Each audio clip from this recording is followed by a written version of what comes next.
And I'm really glad to introduce Brian Bach. Full disclosure, Brian is my business partner, and I really appreciate, we have lengthy conversations about our own faith, and we also talk a lot about, obviously, about people in transition. We have an executive search firm, and we're talking to people that are considering changes all the time, so we get some perspective on that. And I'm really glad to have Brian share a little bit of perspective this morning. Thanks, Brian. Yeah, thank you, Harry. As Harry had mentioned, I'm his business partner. I've been in executive search for over 25 years and have interviewed well over 1,000 people. And that is sort of the lens that I'm going to come at this with. I think among the thousands of people, there are 1,000 people plus that I've interviewed, many of them have been unemployed. And so I see the derailers for unemployed candidates, those things that make interviewing very difficult for them and therefore not always very successful. So I want to talk about those, and I want to shift the mindset because I think it is all about mindset. And what is the mindset that derails unemployed candidates? Well, I think it primarily starts with this overemphasis on what a job is in their lives. And I think we as Americans put so much stake in that. It's usually the first question we ask somebody that we meet for the first time. What do you do? And so there's so much pressure on that.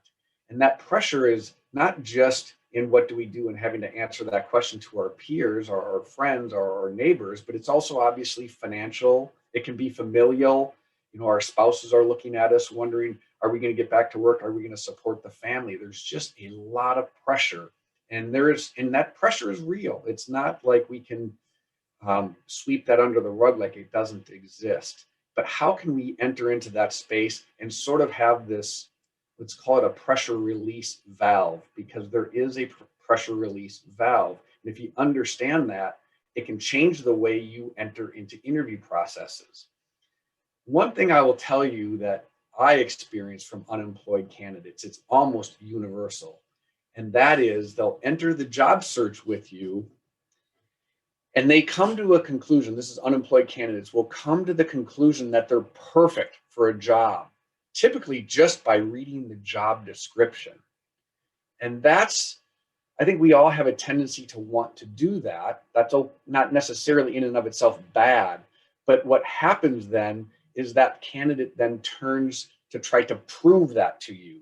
And as somebody that interviews and evaluates candidates all the time, you trying to prove to me that you're perfect for a job never goes well. I feel the desperation in that. I feel the inauthenticity of that. And it just breaks down my ability to get to know who you really are. And I start to doubt and worry that you might be saying things that are untrue. I don't necessarily understand how you're going to behave in an interview or in a job if I were to place you at one of my candidates. I see the desperation sort of creating this maybe manipulation. And I don't want you, if you're under pressure in the job that you take, how are you going to behave? Because you're not handling it real well today. So let go of the idea that you have to prove yourself to somebody. No, it's really not about that. You know, drawing back to some of the comments that Harry made about how faith impacts this, I think the mindset shift starts there. What does faith do to change our mindset? And I think the first thing I will tell every single person that's listening to this is the first thing is you're immortal. Absorb that. You're immortal. You're going to be around forever. This 85 years that we're given as time on this earth is going to be gone like that. I think we all understand how fast time goes. But yet that immortality makes this time not even a one grain of sand in all of the beaches of the world. It's just a blink. So there's something beyond that we have to understand and grasp. There's going to be bumps in the road in our mortal time here on this planet. Yes, those bumps in the road are going to happen. We have to just accept them and understand that they're going to be there. That's okay. There's nothing wrong with that. I would say they always make us stronger when we navigate those bumps in the road. But cling to your immortality. Reflect on that. this challenge that you're facing today, as real as it is very, very temporary. I don't care how long your job search is. This is temporary. So I want you to sort of have that Christian hope. That is what navigates these challenges much more effectively, and why Christians tend to navigate challenges so much better, because they do have this sense that there's something beyond.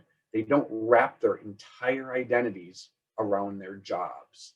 That's obviously dangerous and hard to navigate. Too much pressure. As humans, we can't navigate that much pressure. If our whole identity is wrapped around our jobs, it's going to break when we become unemployed. That pressure is just too much to ask for anyone. So let that go. We're immortal. There's something way beyond what we're going to experience in our world. So I shared this anecdote with my kids as they were coming of age, and I'll share it with you too, how hope changes our behavior.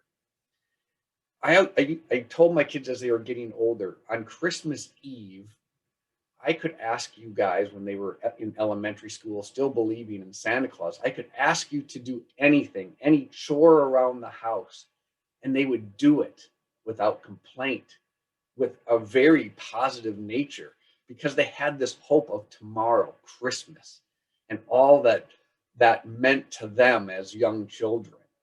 They would navigate the request that I have of chores of them on Christmas Eve without even thinking twice about it, with great demeanors to them. I could ask them to do those same chores the day after Christmas, and I would get a markedly different response from them. So it's that hope that they had that allowed them to navigate my request for chores very, very positively. And I would say no different for you. You have to understand how hope impacts you. So it's that hope of what happens after this life, which is going to be gone in no time at all. Don't wish it away. Don't wish the challenges away. Embrace them with that positivity of that child on Christmas Eve, sweeping the floors for me, or whatever I had them doing. So that's one aspect. One of the more powerful modern day movies is *Shawshank Redemption*. Most people have probably seen it. If you haven't, it doesn't matter. The entire point of *Shawshank Redemption* was hope.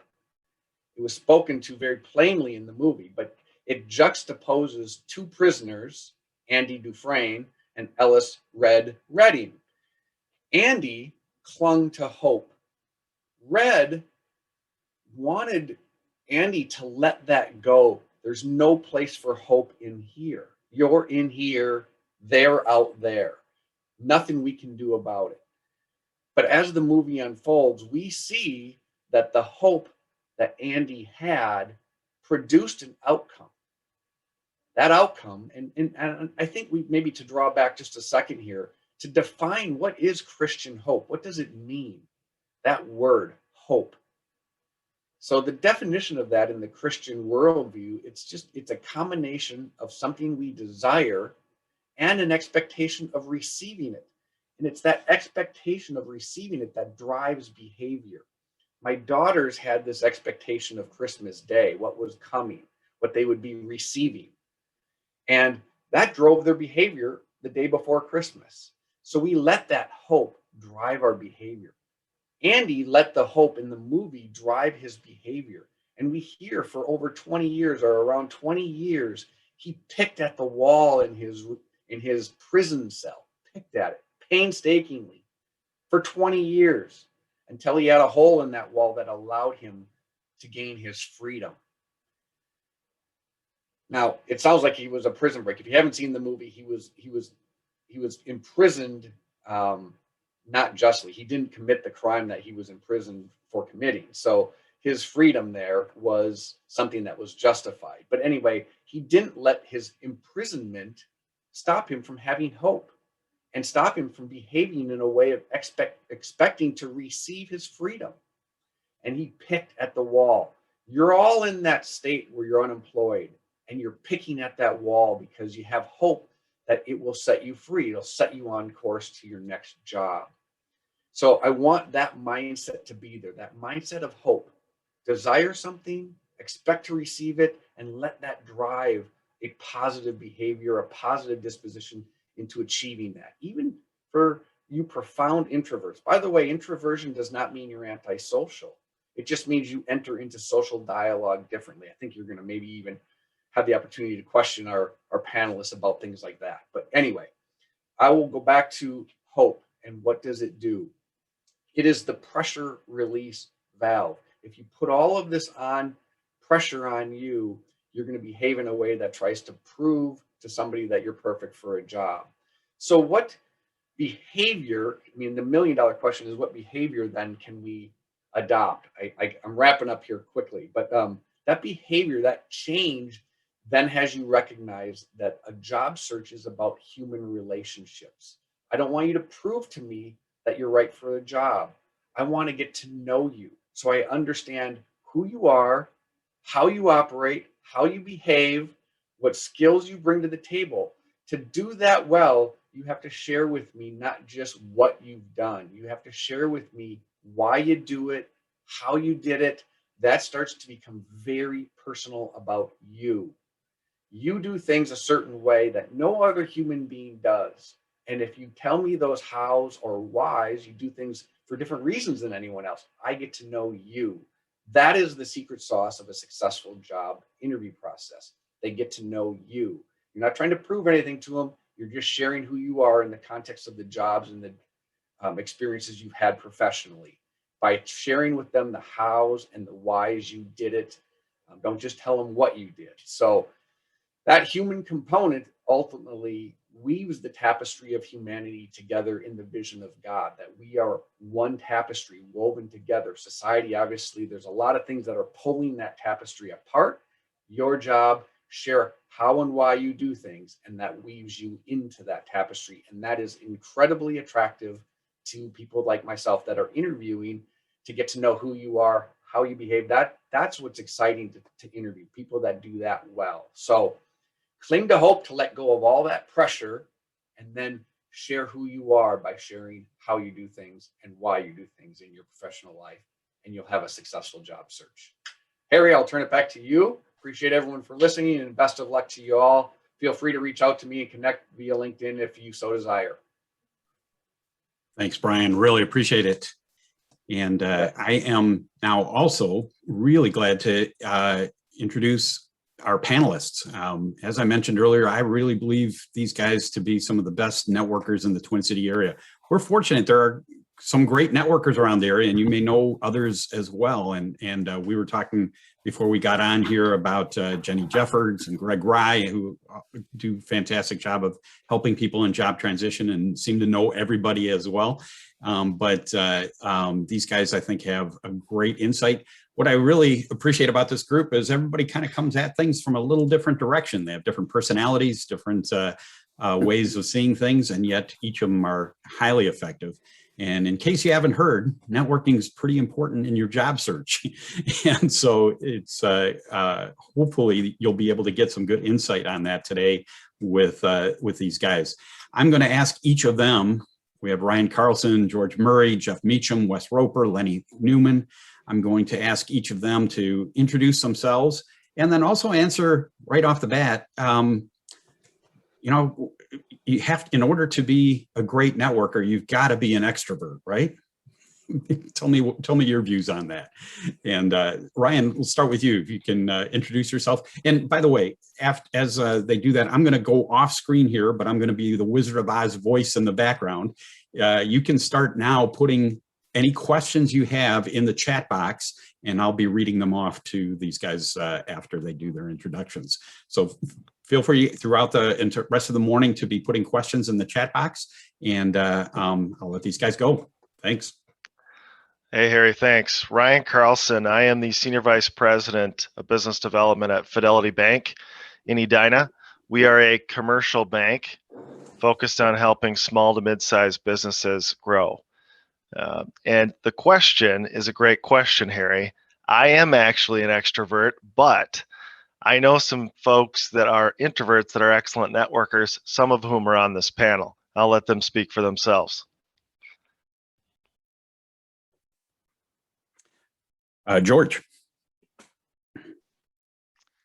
Thank you for your time and thanks for the invite, Harry.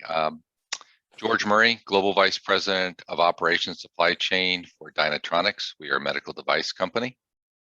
And no, 5 years ago in my first career transition, I was a very introverted person and I didn't even know how to spell network.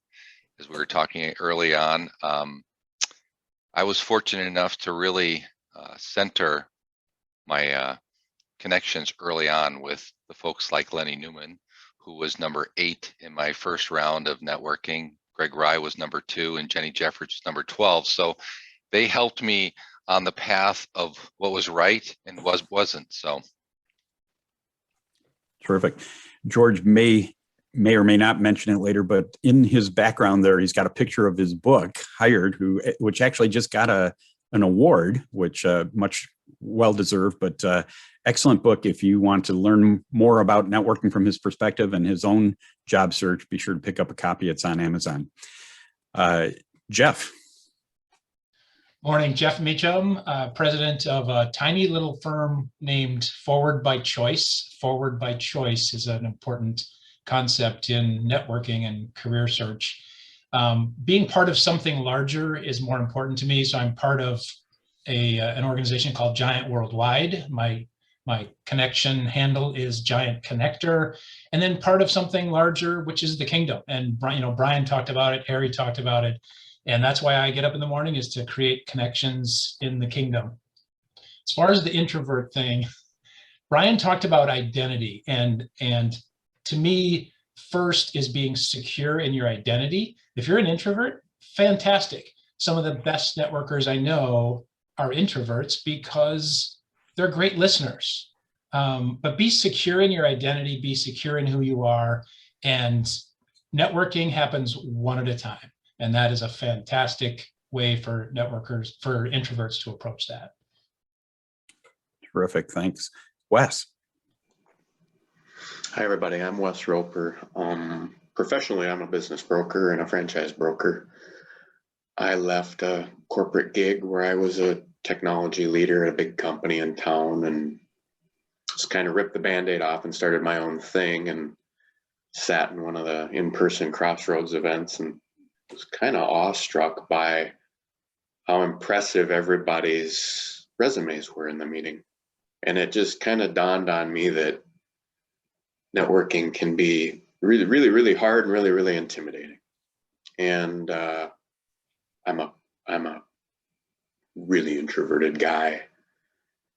And I went back, and I think I tell this story to Grace all the time, but I was reading the book of James, and to not do it justice, but to summarize it quick, live life the way God wants you to live it, and he's going to provide for you.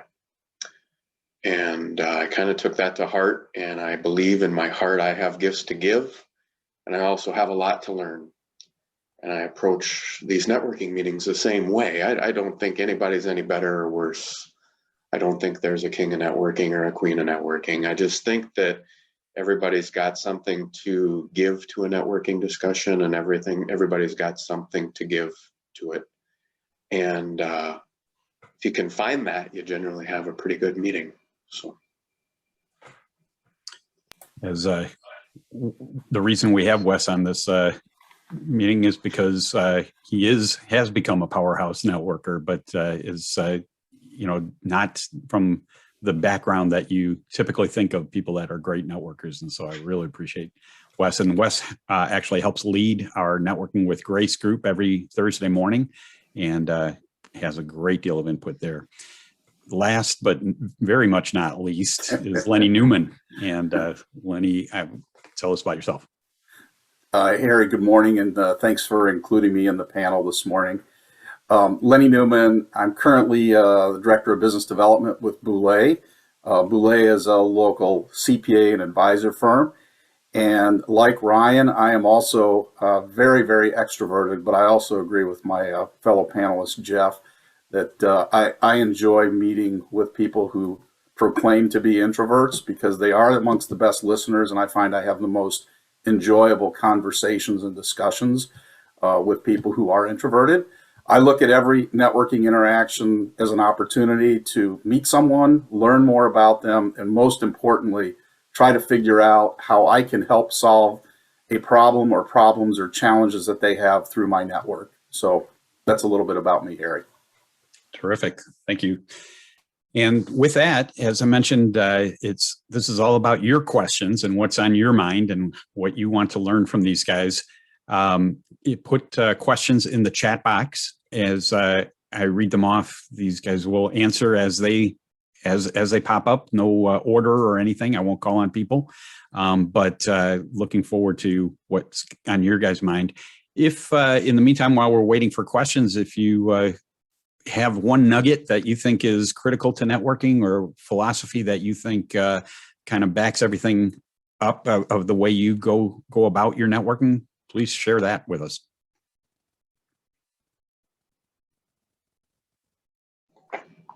From you guys. I can talk about what I see at Networking with Grace, maybe to kick this off. Sometimes when people come to Networking with Grace the first time, I think the audience is misunderstood. When you're at a big networking meeting, like this is a pretty big group, being succinct and having an ask to generate a future discussion is really what I think the goal of those networking meetings should be. Lenny has said it and George has said it, that one-on-one time where you can go tie up with a Ryan or tie up with a Harry or George. That's where you get deeper into what you do and your brand and who you are. At that big meeting, I think sometimes the objective or what gets people intimidated is they think, I'm going to go to this meeting and I'm going to find a connection that's going to get me a job.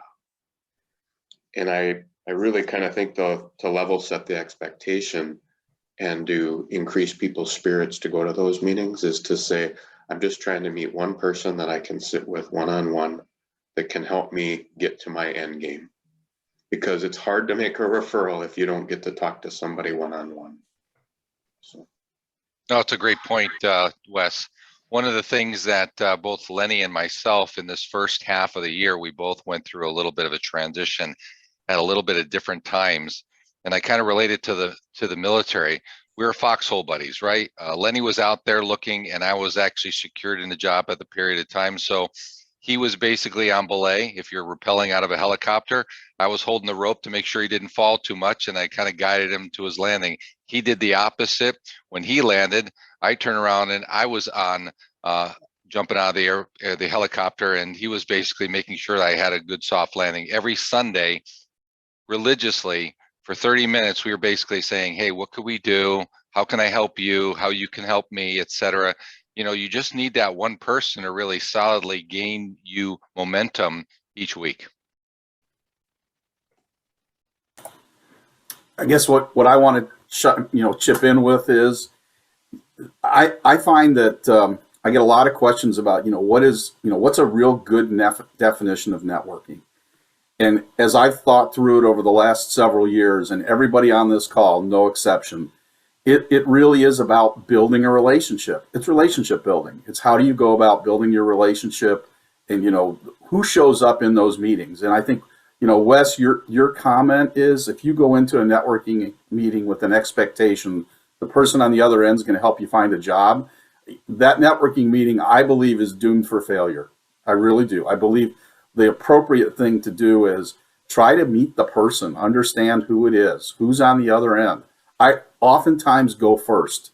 My advice to people, whether you're introverted or extroverted, go first. And what I mean by that is, I have 2 children, 2 grandchildren. I've lived here for 25 years. I tell a little bit about myself personally, just to try to disarm the person on the other end, try to make them feel comfortable. So my one nugget would be, make it more about a personal discussion and not so much about, quote unquote, finding your job. I concur 100% with you, Wes. I'm going to take a little bit different approach. Harry talked about we have different perspectives on this, so that's a good thing. My approach to networking comes out of heartbreak, and the firm I work for was born out of heartbreak. Heartbreak about we don't need more leaders, we need better leaders. My approach to networking is born out of heartbreak, and what I mean by that is lots and lots of wasted networking meetings because the person I was across from couldn't articulate who they were and what they were looking for. So I am very passionate about don't start networking, that sounds horrible, but don't start networking or stop networking or slow down your networking until you've done the work to be secure in your identity and have the ability to articulate your strengths and what you're looking for. So very, very passionate about that.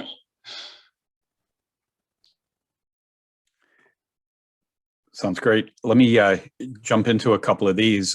Summarizing one of them, somebody that's facing some health issues has to make a career change to be able to adapt to that. And I'm assuming their question here is geared towards when you don't have a specific ask, but trying to figure out a career change. How should those conversations go, or how do you approach that? At a place like Networking with Grace, I would say something as succinct as my health is necessitating a career change. It's a big deal for me and I don't know how to do it. I'd really like to talk to somebody who's made a similar change. And one caveat of my change is it needs to be a little more sedentary instead of active. Can you help me? And it doesn't need to be more verbose than that.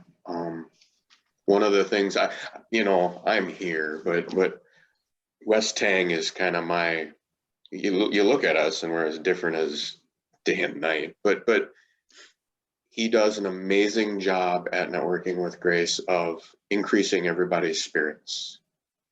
And he also does a really good job of encouraging everybody to get out of their own skin and help. And that's all I would do, is I would start my networking that way. And then when you get to the one-on-ones, you say, what ideas have you got for kind of jobs? I don't even really know how to have a targeted ask yet.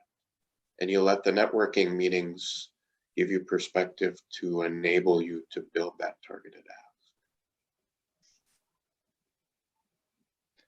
Yeah, my simple process in the book is really just taking this one 11 by 8.5 paper and drawing 3 vertical lines and taking a look at your last previous job wherever you left and identify the things that you're capable of doing and want to do and what you like to do, keeping it positive. And then jumping over the middle section for a moment and then saying, if I won the lottery tomorrow, what job would I do? And I think most of the people on here would actually find some way to say, this is my ideal job. And then you can come back in the center, you take a little bit of what you left, and it's a whole lot of what you're capable of moving forward. And that's your ideal job. That can help you simply.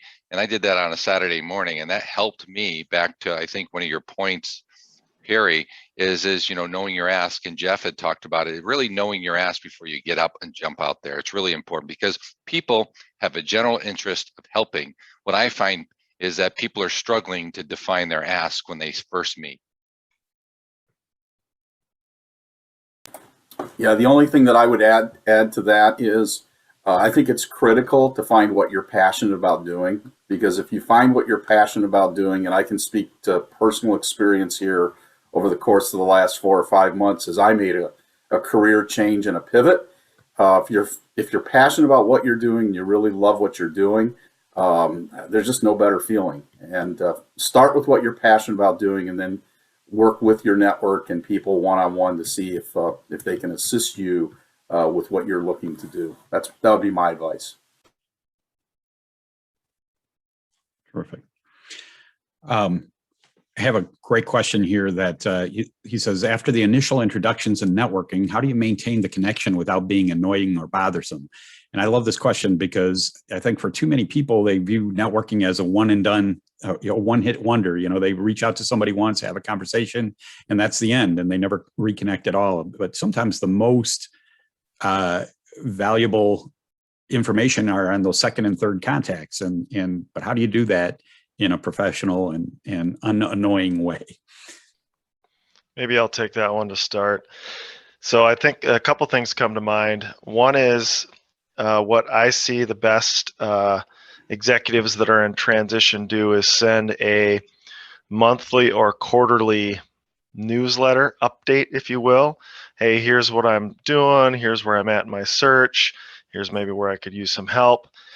I think the other thing is being really targeted, almost thinking it, this is the way I think as a sales professional is, if I'm looking at an opportunity, the first thing I'm going to do, or if I'm looking to get into a company, the first thing I'm going to do is go to LinkedIn and see if I have anybody that I know that's connected to somebody I want to get in front of, and I'll reach out to that person. Now, you don't want to do, obviously want to hit the same person several times and say, hey, I see you're connected to 27 different companies. I'd like to get in front of all of them, but be really selective. I think those two things would help you stay in front. And the other thing is, if you make these personal connections, like some of my fellow panelists have mentioned, let's say you bump into a really interesting article that you think might interest George. Well, hey, George, just thinking about you. I saw this article. I know you're interested in airplanes. I don't know if George is, but something like that, that really helps take the relationship to the next level. Only jumping out of them. I'm going to touch on, connect a couple dots. So Lenny and George, you told that story about, caring for each other, right? Being in transition. When I speak on networking, I talk about having advocates, and advocates are people who are in your corner, who want to advocate for you. And my suggestion is, as far as keeping people in the loop, develop a power list. And a power list is a short list. Maybe it's 5 or 6, maybe it's 10 or 12, but develop a short list of people who you've asked their permission to stay in contact during your search, to be advocates, to be in the foxhole, to be encouragers, etc. Send out those updates, especially to your power list. And then in the larger scheme, I love the idea of having that monthly or quarterly update. There's a gentleman on this call, Greg Freeman, good guy. At the end of our one-on-one, I said to Greg, I want to be on your updates when you send them out to people. So ask permission to do the updates, be on that larger list, but then develop a power list of advocates who you stay really close to, who can encourage you like Wes Tang does. I totally agree, Jeff. We use different terminologies, but the same type of principle. I use a personal board of advisors, right? These are 3 to 5 people that are definitely in your corner. They're going to turn around and hold you accountable. They can actually extend opportunities as far as introductions when that week might be a little low. And they're going to hold you, they're going to turn around and be able to turn around and prompt you up, to motivate you. There's 2 of these gentlemen on my personal board of advisors for the last 5 years, and that's Lenny and Ryan. And the other 3 people, all these people I have met in career transition, I would have not had the opportunity to ever meet them. And they became very, very close friends. I mean, Ann Pryor, Lisa Fraga, Alan McClellan, who's a CEO of a billion-dollar company. He was one of the guys that I cold called. And now every month we have a standing call. I mean, you can develop relationships over time that you would never, ever have expected by creating this process. I pounded into the chat window the way I look at it. And I think it was touched on a little bit, but I have a small group, or what they call a board of advisors or what have you. And I reach out to them personally, right? As opposed to a form letter, I call them or I have a coffee with them just to see what's going on. There are people, Lenny talked about it, and I just wanted to say I really, really agree with him. And that's one way for an introverted guy or gal to feel good about networking, is to share a little bit about themselves personally. Because sometimes that personal connection is really what people latch on to. Like Lenny, softball, granddaughter, driving up to the North Metro. I took my daughter up there for a soccer game, and he's right. It feels like a video game you got to drive through to get up there. I mean, you know what I mean? But that personal connection, I'm no psychologist, but it helps you remember. And when you talk to Lenny and say, hey, is your granddaughter still playing softball? You're going to get an answer from the guy. right? And then my B list, I'll send that form letter, just an update on how things are going. But I try and include in there some things that might be interested to the people on the list. I don't make it all about me. You know, what am I doing to help others? What am I doing to better myself? What do I, you know, people like to hear about different ways people have networked. I met Wes. He's a quirky dude, man. This is what I learned from him.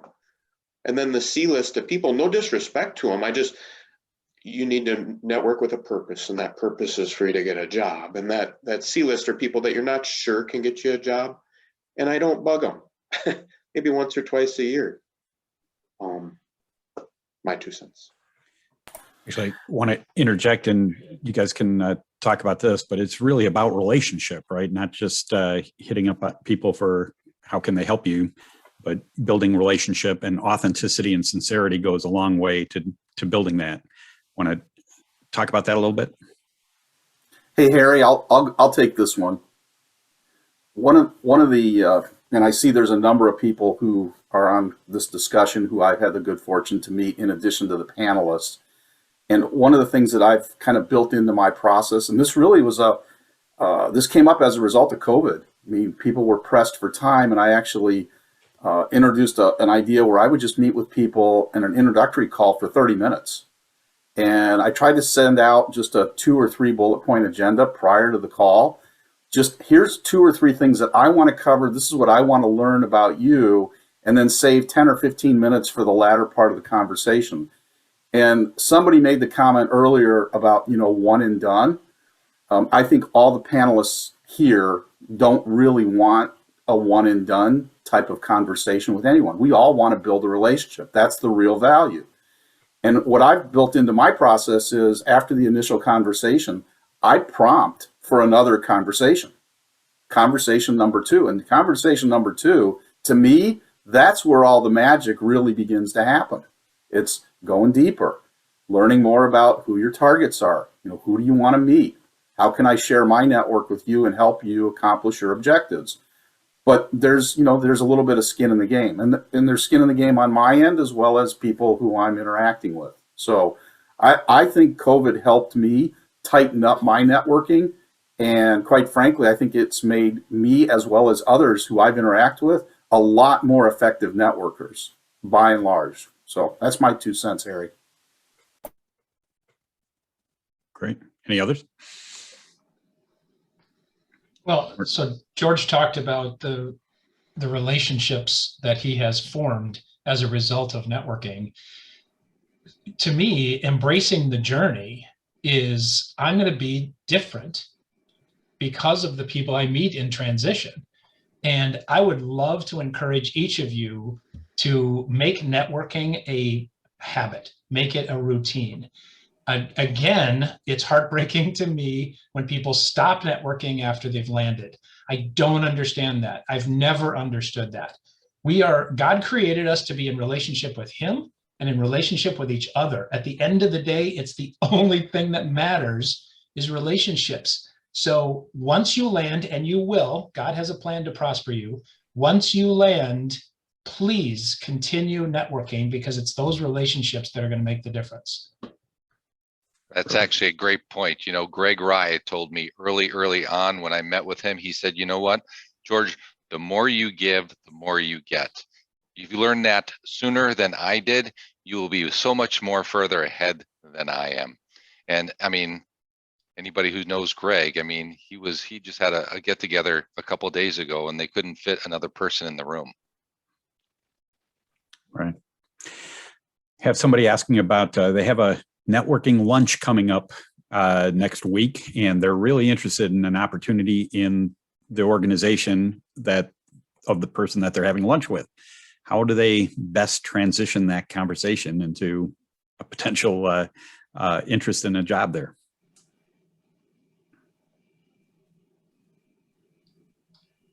I'll take this one. Go ahead, Jeff. No, you go. Yeah, that's all right. You were first. Well, it was mentioned earlier, you know, Brian talked about putting the pressure on. Don't worry about it. Don't push too hard for this opportunity. I would keep it on, is there values alignment between who I am and what this organization does? Do I resonate with the mission? Will I fit there? The truth is, roles change, jobs change. It's more about personal alignment with the person you're with and the organization you're looking at. So start there, stay there, don't press for the opportunity.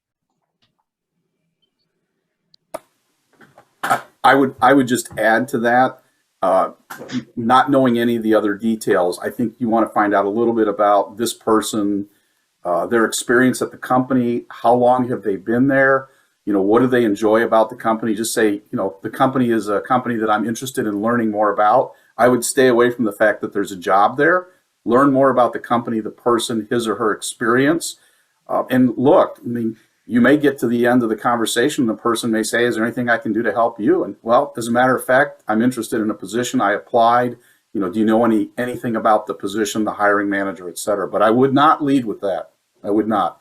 I would stay away from that until the opportunity presented itself, if it did. But learn about the company and the person. That'd be my advice. If I were trying to get a job at Fidelity Bank, I'd do my research on Ryan, and I'd realize, hey, he moved over there real recently. So I'd ask simple questions that said, hey, what made you join Fidelity Bank? Can I ask? And then you shut up, don't overtalk, and you let Ryan share. And then that often leads into a second question and said, well, what's your experience there been so far? And it's okay to tell Ryan, hey, there's a posted opportunity, or it sounds like it'd be a really fun place to work. Do you see, can I take a minute or two and describe why I think I might be a fit? And you always leave the person who's giving you the time in control, and I echo what Lenny has said. You don't lead with, I'm going to sell Ryan that I want this job. you just try and learn about the job and about the company, and it's okay to say, so if he's the hiring manager, your questions might shift a little bit and say, well, Ryan, would you mind sharing with me what you're looking for in this spot? Because you're giving Ryan a chance to tell you who he's looking for, because you might not be the perfect fit. And learning that is still a useful networking meeting. We've got somebody that's chiming into networking with Grace at 9 that networked into Abbott Labs. He was not a fit for the job, but he did a good enough job in his networking meeting that they said, go apply for this one over here. And that's the job he got. And hey, what the heck, a job. If it's a job and a job he wants, great. And I hope that helps a little bit. Ask simple questions and let them be follow on. And I think people like humility and being humble when they're in these meetings, so that Ryan gets a chance to describe who he wants to hire. Yeah, we talked about it a little bit at everybody's talked about it around, and I know Lenny and Ann Pryor talk about tugs, takers, users, givers, sharers. And I kind of use takers, matchers, and givers, right? Takers take, and if you have a question on whether or not you're a taker, just ask 5 of your good friends. Ryan and Lenny, I'll ask them if I'm a taker, right? The fact is that, and then there's matchers, right? I'll do something for you as long as you do something for me. And then there's givers. And what I have found is if you're following and starting a conversation, how can I help you, Lenny? How can I help you, Ryan? You're going to go a lot farther. Then they're going to say, hey, how can I help you? Well, by the way, I am looking for an opportunity, and here's my swim lanes. One thing I love about this panel is Lenny, George, and Ryan each made a transition of their own in this past year. I mean, this is fresh and they get it. I mean, they did it themselves. Each of them landed because of networking, and each of them has, been in this process recently. So it's very applicable. One person's asking about, because I think a couple of you have said it's important to know yourself and be able to communicate who you are. And so what's the best way to do that? Assessments? Are there great tools that you recommend, or what other ways do you recommend that people figure out what makes them unique? Well, you can go and take Kathleen Crandall's class. And if you are unemployed or collecting unemployment or have collected unemployment, you can go through hire.org and take the class, and they'll pay for it. But that really sets the standard of, what makes you unique and different. Why do people come to you, right? That's a good segue, even if you are looking to do a career pivot. Like Lenny, Lenny was a CFO for a number of years and said, hey, you know what? If I could find some way of, paying my job or whatever is what he's told me, to do networking, I would love to do that. And that's the transition that's helped him.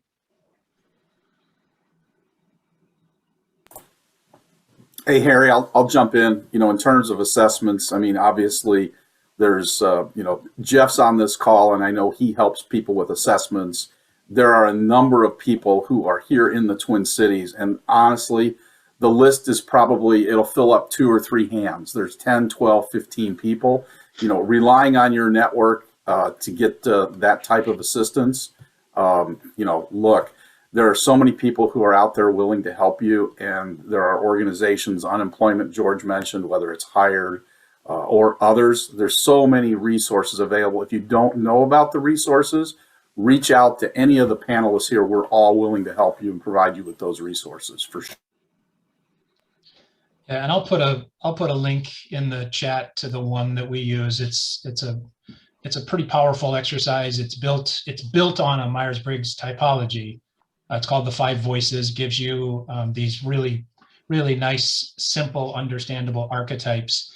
But the key is, I'd rather sit down with someone who is self-aware than someone who has taken a particular assessment, because there are a million of them.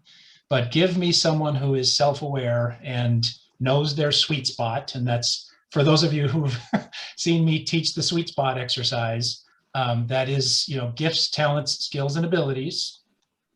That's 1. 2 is experience, market demand, what have you done? And 3 is passions, drivers, desires. And that sweet spot is where the 3 of those things overlap. And, start with an assessment of some kind to understand, what are you naturally good at? And what have people told you? I love that question, Kathleen's question, who comes to you for what? A lot of times that's related to what you're naturally good at, because when you're good at something, you enjoy it. When it's natural, when you enjoy it and it's natural, you're good at it. So I'll put that link in the text box, and we'll go from there. Perfect. What's the right level of networking touch? I mean, how often should you reconnect with people? What's the best way to do that? We touched on this a little bit before, but I think it's an important question. You're supposed to call them back every day, right? Well, Ryan actually hit on it, once a month, especially if you're in career transition, just to tell people, because you know what? People's lives get busy, right? And a lot of times those people tend not to get back to you. So it's like, 4 or 5 months go by, I haven't heard from George, and somebody comes by and says, hey, I need an operations manager. Well, you know what? George is a pretty good guy. He probably found something, just didn't get an opportunity to let me know. But I also, back to Jeff's point, when you land, you need to continue that. And what I have found is taking that example Ryan used, and at least 2 or 3 times a year, just updating your network to say, hey, you know what? This is what's been going on, so that 3 or 4 months down the road, they say, oh, wow, last update you were doing this, what's happened, right? That gives you an opportunity to re-engage. So the last time I don't see you is 4 years ago when you were in career transition again. The other comment I'll make is you can also use technology to do that. As many of you know, through LinkedIn, if your settings are turned in such a fashion, if you make a change to your LinkedIn profile, it'll just send out, an announcement, if you will, to all your first level connections. That's a very subtle way to notify your network.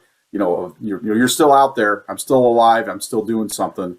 And it's not, as, shall I say, invasive as a 2 or 3 paragraph email to your entire network. So there's many ways to keep people informed. my first level ring of connections, and Ryan and George are great examples. I try to meet with them 2-3 times a year, minimum.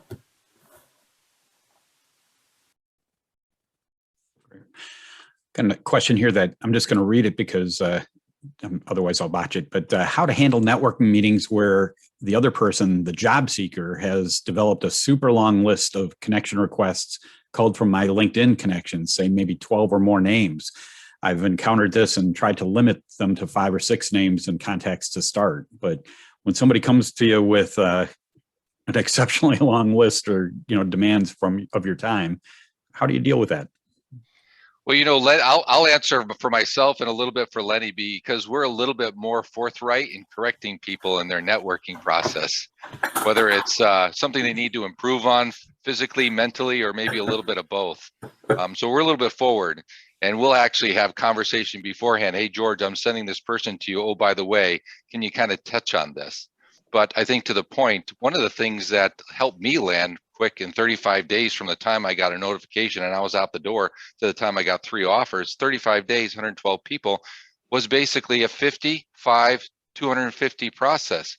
Lenny and I sat down on a Sunday. We said, you know what? It's not going to be all the people in your network. It's going to be 50 people that you know that are critically influential and actually know of something or potentially have something. Reach out to those people, establish that conversation, and then, oh, by the way, do the homework the night before and say, hey, can I be introduced to 2 or 3 people?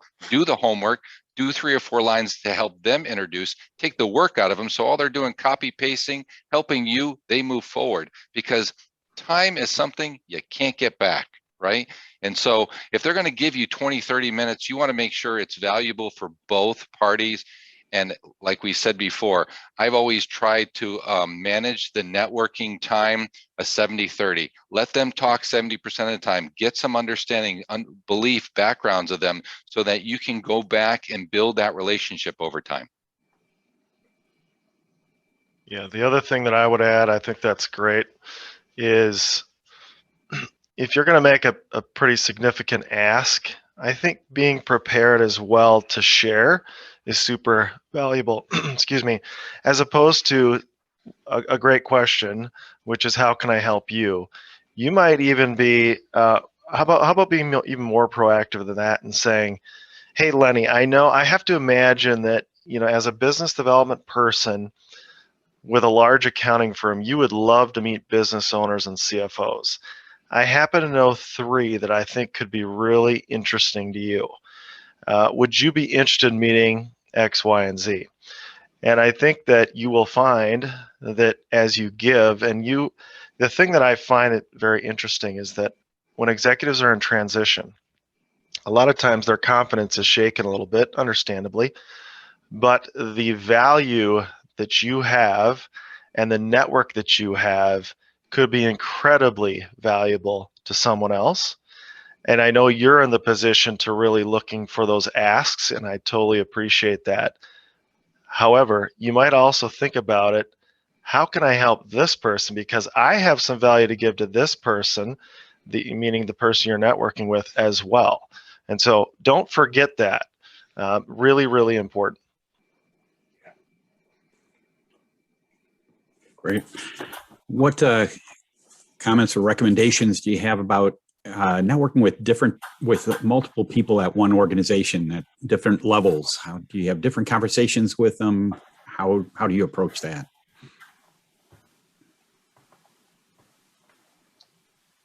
Through networking with Grace, I've heard a lot of people come back and say, they chuckle and say, well, I got to the hiring manager about 8 different ways. So I'm really kind of looking forward to this interview and discussion. So based on the people coming into networking with Grace and sharing that as part of their landing story, I personally don't think it hurts to meet multiple people from, again, to put it in, if I'm trying to get a job from Ryan, I don't think Ryan cares that Sarah Manley pinged him and Steve Shad pinged him and Lenny pinged him. He just kind of laugh and go, he's doing his job networking. Yeah, that's a great point. Let your network introduce you before the interview. If you can turn around and connect with 3 or 4 people, I mean, especially there's a gentleman that was in one of our transition groups. And I mean, you talk about laser focus. His only opportunity was 3M. And in the course of 6 months, he networked with only people who were actively working in 3M. Over 200 people he networked with and finally got the job at the company. And talking about, and when he went to get the interview, he had already been introduced by 12 other people. The hiring manager was just basically going through a process. The only comment I'll make is if you have a really strong network and you've got a good reputation as someone who's a giver and a sharer and is authentic and genuine, your network will do the talking for you with the companies that you're targeting. And I have real life examples for opportunities I've pursued as well as other people in my network. It really does work. And it's a powerful dimension of networking that oftentimes isn't even discussed. Every now and then I talk to somebody that says, for example, I'm interested in an opportunity at United Health Group, and I'd say, I may know a couple people for you to talk to, and they say, no, I already know someone there. United Health Group has 330,000 employees. Probably a good idea to know more than one person. Yeah, super true. I'll just jump one quick comment. Is thinking about networking. I've used the term sales professional, I think once or twice already. But really, you're selling yourself in some ways, right?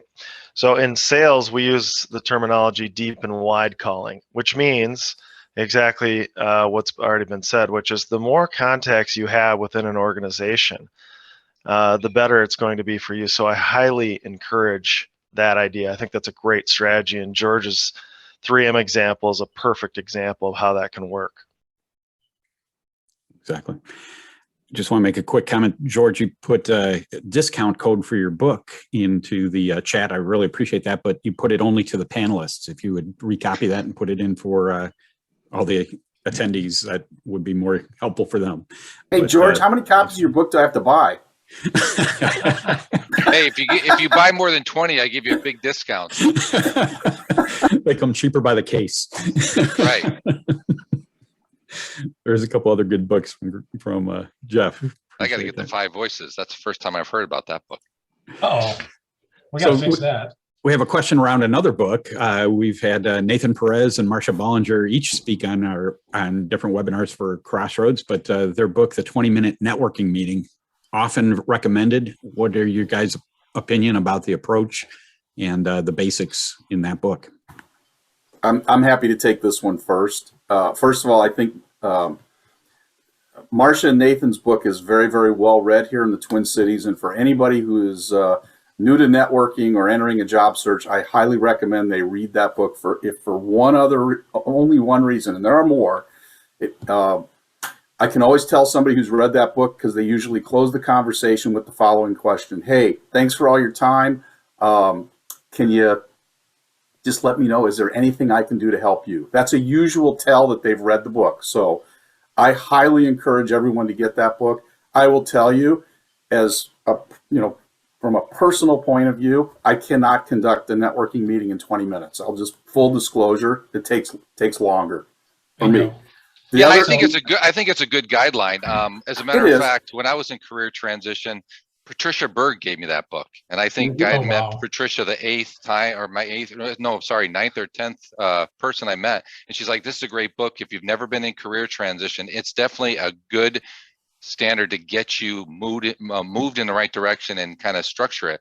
But I think from a timing perspective, you can just respect people's time and say, you know what, I understand that we're trying to keep this 20-30 minutes, and people like Lenny and I be like, hey, yeah, we got like 20-30 minutes. It's just kind of a calibration process. And the more you network, the smoother it comes out. Absolutely. Yeah. The other books that I would add to the list, just so everybody, kind of a level set. Obviously, I always recommend George's book in certain situations. Not all situations, but in certain situations I do. And there's 2 other books that I highly recommend. One is called The Go Giver, which is subtitle is A Little Story About a Powerful Business Idea. It's an amazing book. I've become somewhat of a subject matter expert on transitions because I've had 3 in the last 8 or 9 years. I always read that book when I go into transition. It's just a real good reminder. And then the other book I recommend is The NCG Factor. a book written by a gentleman by the name of Larry Kaufman. N stands for networking, C stands for connecting, and G stands for giving.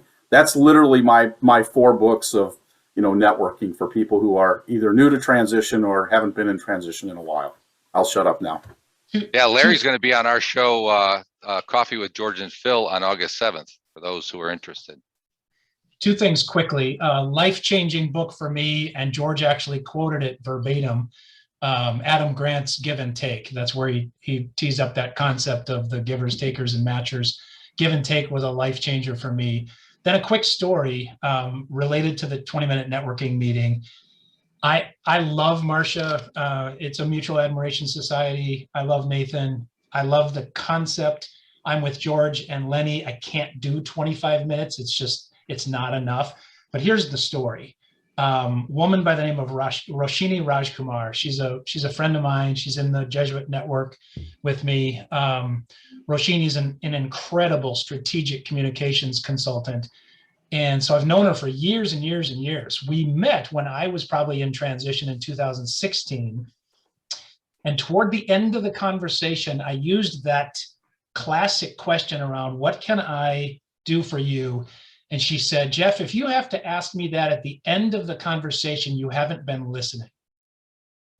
And that, needless to say, I'll never forget that. That was 5 years ago. If you have to ask me that at the end of the conversation, you haven't been listening. Whew. That's good. Just a comment is I agree with each of you that 20 minutes isn't a hard and fast rule, and in fact, probably not a good idea. It ought to be a little bit more than that. That said, it shouldn't be an hour and a half or 2 hours either. You have to be respectful of their time. And even if it was a great conversation going through, they're going to walk away from that meeting and realize that now they're behind schedule the rest of the day, and they connect that with you. And that's not the impression you want to leave. And they're going to be more reluctant to refer you to anybody else if they think they're asking that person to give up an hour and a half or 2 hours. So be respectful of their time in that process as well. Another question popped up here. Before attending networking meetings, what would you do to get inner strength or feel good about yourself? Usually unemployed people feel down, and it's hard to keep focus on work experience and abilities. All right, go ahead, George. What I have found is that you have to develop your own structured day, right? And it's basically starting in the morning. So I've told people energy, enthusiasm, positive attitude are extremely important, especially in career transition. So you got to find a way to calibrate. We left a structured life. We got up at a certain time. We went to work. We had certain KPIs. All that's wiped out if you do not put that structure in place. So get up, eat a great meal. Don't eat stuff that's going to weigh you down. Get out and exercise, whether it's just doing walking, swimming, biking, whatever the case may be, to get yourself motivated. You can check off all those things. The average person is sedentary and they're only walking about 5,700 steps. That's less than 3 miles. So if you get up and walk 3 miles by 9 a.m. and start kicking it, you're already ahead of most of the competition. And that's what you need to be. You have to find an edge, and it's structuring your morning and your day.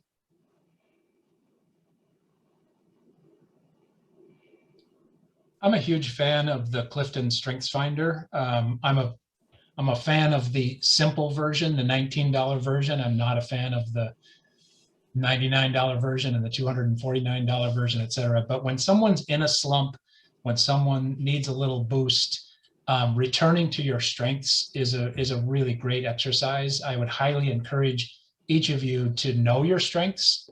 I'm a trained strengths communicator, happy to connect with anybody on LinkedIn.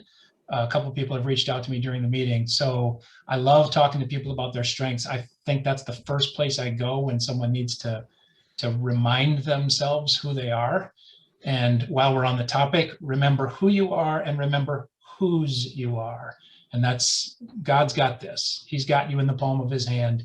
He has a plan to prosper you. So remember who you are and whose you are. And I would say one more thing is just preparation. I don't know about you, but when I prepare for any meeting, I feel more confident.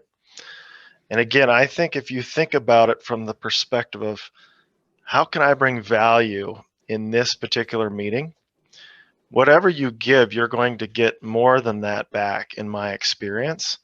And so those two things I would highly recommend. And I echo what everybody says. I don't think, so when I started this networking thing, I tried to build my personal brand, and my shoulders would droop, and the energy was down, and I'm not your high energy guy to begin with, right? So I always have a little agenda that I look down at. Just like Ryan said, I try and prepare for every meeting, right? I even, I'm talking to George. I've probably talked to George 10 times. But before I talk to George, I look up, what do I want to talk about? What is he up to that I might be able to help George with? That turns around and helps me feel a little better prepared. It helps me establish a little bit of an outline for the meeting. And then that usually allows me to operate from a position where I've got more energy than I do with a, shoot, Ryan, what's his last name? That's not good. We all got LinkedIn. It's probably the single biggest social media platform for professionals that we'll ever see in our lives. We can all do a little work. One question hasn't come up, but I want to have you guys talk about a little bit is what if somebody says, and I hear this often, I don't have much of a network. I've been focused on my career and I don't know many people. My short answer is you know a heck of a lot more people than you think you do, but how do you build out your network, or how do you figure out who your network is? Yeah, one of the things that I speak on and I coach on is the 7 successful tips on networking. And even an introvert, we talk about introverts. I was an introvert, believe it or not, 5 years ago. Is you already got a network, right? So get confident with people like maybe your church people, your family, right? Start there, because it helps break the ice when you can actually have a common interest going into introducing. If you have an uncle or whatever that introduces you to somebody, you can talk about how did you meet him? And then that ice really gets melted, and then it just becomes a general discussion, getting an understanding of their relationship over a period of time. And that's where my connections have really, exploded. Is just developing the relationships over a period of time, and then somebody introduces you to somebody, and that's how it just builds momentum. I mean, I think Lenny and I have, when we started, we may had a couple of common connections, and I think we have well over 700 different connections over the past 6 years, common.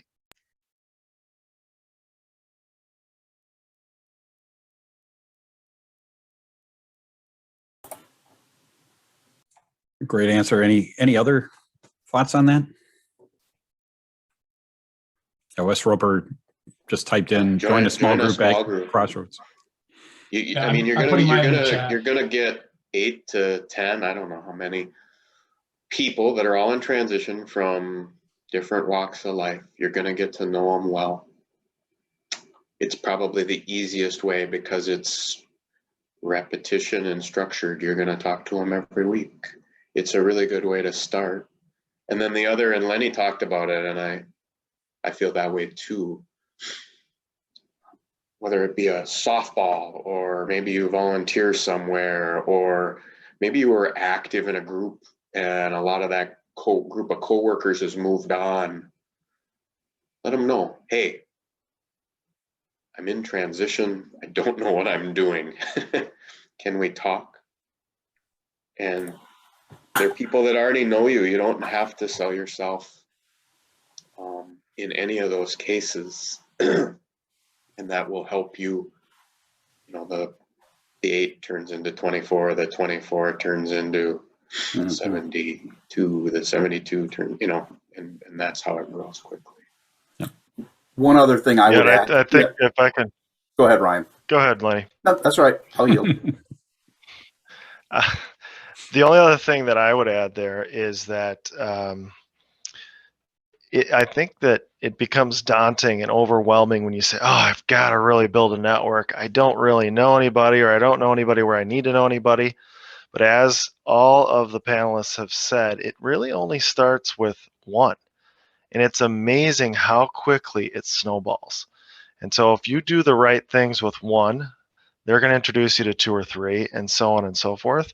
And I love Jeff's idea. Start with the Christmas list, or Wes's idea. Start with a small group. So great ideas. The other thing that I would add to Ryan and Jeff, whenever I prepare for a networking meeting, I often look to see what common connections we have. And one of the questions I always ask in all my networking meetings, does Ryan Carlson know that you're in transition? Does Jeff Meacham know that you're in transition? Does Wes Roper know that you're in transition? And almost to a person, I always get, well, you know, I didn't really think about that. Well, these are the people who need to be aware so that they can help you expand your network through theirs. And if they're not aware you're in transition, that's a huge, huge miss and something that can be addressed very easily. The other comment I'll make, and I'm not even from the Twin Cities originally, but there are so many natural networks here in the Twin Cities, whether your family educates your children at Hill Murray or Cretin or the Wayzata Public Schools or St. John's University or St. Thomas. These are all natural networks that you can leverage and really get assistance from. And people oftentimes overlook those natural networks. So Christmas lists, I mean, there's just so many ways to think about your network, and many people just don't think about it. So that's what I have to add. You know, one thing implied in your answers is that when you're networking with people, your primary ask is for more names. I think I encounter a lot of times that people, every networking contact they make, they ask them, do you know of any jobs that would fit me? And the answer is typically, well, I don't know of anything, but if I hear of anything, I'll let you know. And they feel encouraged, but nothing generally comes from that. But it doesn't occur to the person that other people would be helpful for you, and getting them to think about who else do you know that would be worthwhile for me to talk to also, and continuing to build that chain is much more valuable than asking everybody about a specific job. Is that fair? And what? How do you do that effectively? What are other ways to ask for those names? Harry, can I jump in on that one? I think you made a really good point. And what the mistake that I see being made often, and I would imagine the panelists agree, is that I would say less than 25% of the time when I meet somebody, they don't have, that's in transition, they don't have a target list. And a lot of times I hear, well, I just don't know the companies, you know, these are smaller businesses. And it's like, okay, I get that. However, sometimes what helps the person you're networking with is to, you know, to list a few companies that you might know that might be interesting to you, because it'll get that person thinking, oh, I don't know anybody at General Mills, but maybe I know somebody at a smaller food company, for example. I would highly recommend a targeted list. And I would also highly recommend, to the points being made in the question earlier, being targeted with the ask. You know, I'm really looking to meet more people or meet someone at XYZ company. And maybe it's not because you're necessarily looking to get a job there, but maybe you think that's a means to an ultimate end. The point is, be targeted, be specific, and make the ask. Yeah, I'll agree. If just seeing it come through networking with Grace, right? If you say I'm a CFO and I can be a CFO for any company on earth, Ryan and Lenny, I mean, you're talking to I'm the junior guy in this scenario, right? In this panel, but ideally you got more, right? Ryan says, I'm looking to meet CFOs. In particular, I've done a lot of work with wiring harness companies. And now you can latch on, and I'm not just going to think about wiring harness companies. I'm going to think about, all right, these are the companies that go into automotive, these go into marine, these go in, and now all of a sudden you're going to turn around and you're going to generate some purposeful connection opportunities. And all Ryan did was give you an example. And then my one last thing to share on this is I've gotten feedback that being specific, I don't like to do because it silos me. I don't think anybody on this panel thinks you're going to be siloed by giving an example. I can add a little bit of color to that. You know, one of the things I talk about in the book, and what we see a lot of times, a lot of the people on the panel, I would say, agree, is that we don't have that clear ask. But I'll use the you know, the Tony Rotundi, is that don't be too specific, but don't be too vague. And when he gave me that, I was like, what are you talking about? And I converted that to have your ideal ask, right? I always tell people, have 2 swim lanes. Have your ideal ask that says, Ryan, you know, I'm ideally looking for a chief operating officer between 50 and $350 million manufacturing technology company. Hesitate or wait, pause. I might know somebody, but you know as well as I do, a lot of those posts, those jobs are not going to be posted. And if they are, they already got candidates lined up. So it's 5 or 10% of the time. But then when they say, you know what, I really don't, hey, you know, my other swim lane is I'm looking to network with these people. And these people are always people that either influence you or potential hiring managers. And for me, it was, I'm looking to network with CEOs and board members of those particular size companies or private equity firms. Do you know anybody? And if you did the homework your night before, like Ryan and Jeff said earlier, you know they got connections in there and they can turn around and do it. And then you provide the 3 or 4 lines of introduction. You're taking the homework away from them and you're getting successful. Second point I want to make is I'm the tough love guy. And I have found many professionals and executives don't want to do the work. In career transition, it's a lot of heavy lifting that you cannot delegate to anybody else. And when I talk to a lot of people and I tell them, you know, I was networking in my first and second career transition, 7, 8, you know, on an average a day. I mean, they're like, oh my God, that's a lot of work. I'm like, well, what else do you do? In career transition, what else do you do? So you need that. And all the things that we talked about on this, your scheduled day, how do you motivate, listening to motivational speaking in the morning, getting your heart pumping, whatever the case may be, that's going to keep you, and you're going to have that competitive edge against the rest of competition. Terrific. One last question before we wrap up here, but how should you network? Does it always have to be in person? Do Zoom meetings work, or phone calls? What's your preference? How do you go about it? My take is you leave it up to the Lenny. If you know, if Lenny's good enough to give you some of his time, you say, Lenny, would you prefer a Zoom meeting or in person?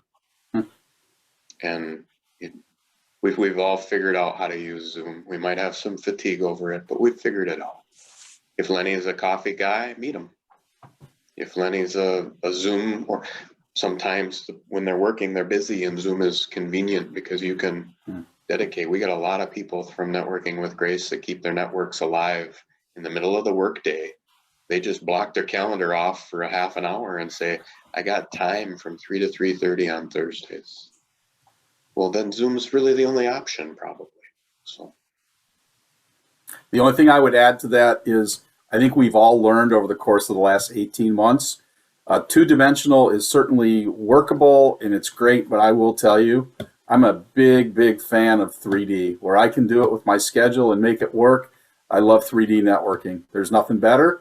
You lose something when you lose that person-to-person dimension. But again, to your point, Wes, you know, people are very busy, so you kind of got to meet them where they are. Whether it's me or Ryan or Jeff or George or you, Wes, meet them where they are, because if they're willing to give you the time, compromise. I love Wes's point about blocking time. If you agree with us that relationships are important and that keeping it going and keeping it alive is important, then I would say make sure that you're blocking time after you land to continue to network. Even if maybe it is just a half an hour because you've got this awesome new job with lots of responsibilities, but I'm going to take 3 half hours during the week and just reach out to somebody on Zoom or whatever. I'm fortunate to serve a lot of really nice companies, and the president of a decent sized outfit here in town, this was a wake-up call for him, not being intentional with his social time. So he now blocks time. Sometimes it's internal networking, social time with somebody in the company, but it's that building chemistry time, that social time, and he blocks his time and spends time every week networking, even though he's the president of a fairly decent sized company.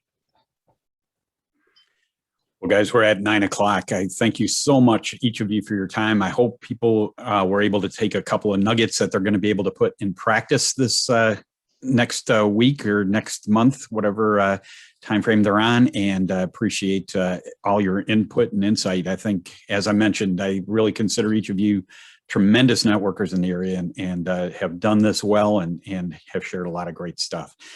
For all of you that have been on here, you're going to be receiving email tomorrow with a lot of the things we talked about that are offered through Crossroads. Take advantage of everything else that's out there as well, and get plugged in. It's hard to do this alone, and so getting plugged into groups of people that are like-minded and supporting each other and building each other's networks is critically important and helpful in this process. Thanks for joining us. Hope to see you again, and hopefully that you won't need to see us again, that you're going to land a job here quickly, but we're glad to have you join us. Have a good weekend. Thanks, Harry.